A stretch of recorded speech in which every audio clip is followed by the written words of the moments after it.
Let me tell you, you know, one day there's Malala was speaking and he was talking about Lot's wife.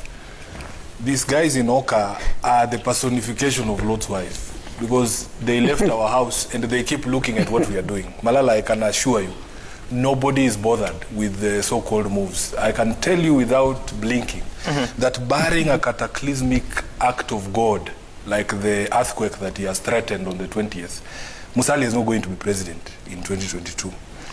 It is good that you acknowledge certain things, but then you go and contradict yourself, because this same argument, Sam, we tried to sell to our brothers in NASA and they, you know, bolted out and accused us of all sorts of things.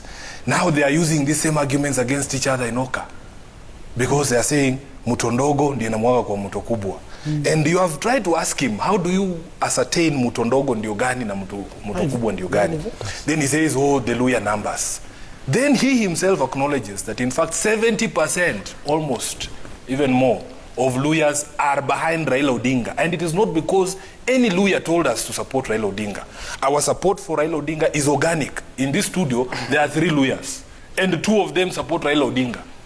It's out of convenience. No, it has nothing to do with convenience. That is already 2/3. You yourself have told us in 2013, when this so-called Luya bloc had a choice of electing Musalia, they went for Raila Odinga instead. And you've taken us for granted, and that's why you are saying you must return the favor. Senator, you spoke in silence. Yeah. You spoke in silence. We as Luyas are a very proud people, Malala. Me, I'm a pure Luya. You know, there are doubts as to your purity, but I'm saying I can show you. What does that even mean? No, it's a story in the political realm. I can show you where my grandfather's grave is in Kitinda, in Bungoma. What I am telling you is that pure Luyas like myself, we follow strength, we follow conviction, we follow leadership. We're not going to follow you just because we were born with you. We are born with even thieves and people who have of no moral character. You don't follow them because you're born with them.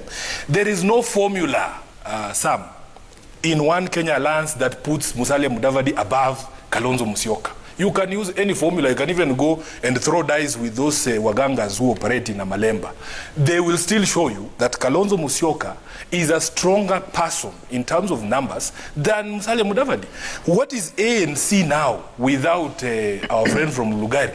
Even the guy you almost kill us over in Nabulindo, in Matungu, my brother, he's now in one, he has left One Kenya Alliance. Savula has left One Kenya Alliance. He was deputy party leader. If you look at the hemorrhage that is happening within ANC and Ford Kenya and Western Kenya, because there is a realization, Sam, that these guys are going nowhere. We told them, and you see, the pecking order that was in NASA has not changed, because that pecking order was based on something scientific. I can tell you today, even if you combine the votes of the 4 Luya principals in Oka, you know, there are 4 Luya principals, including Marende, who joined recently. They don't get to half of the support that Kalonzo Musyoka has. At least Kalonzo has demonstrated, and this is something that you can show, that he has a number of people behind him, that he has his base. You know, it is in doubt as to whether it is as strong as it was, but you cannot tell me that there is a formula that puts Musalia Mudavadi above Kalonzo. So you don't talk about Luya numbers. I am a Luya and I'm telling you, my support is for Raila Odinga. My sister there is a Raila Odinga diehard. She's a Luya. Which Luyas are you talking about? Maybe you should allow her to speak for herself, but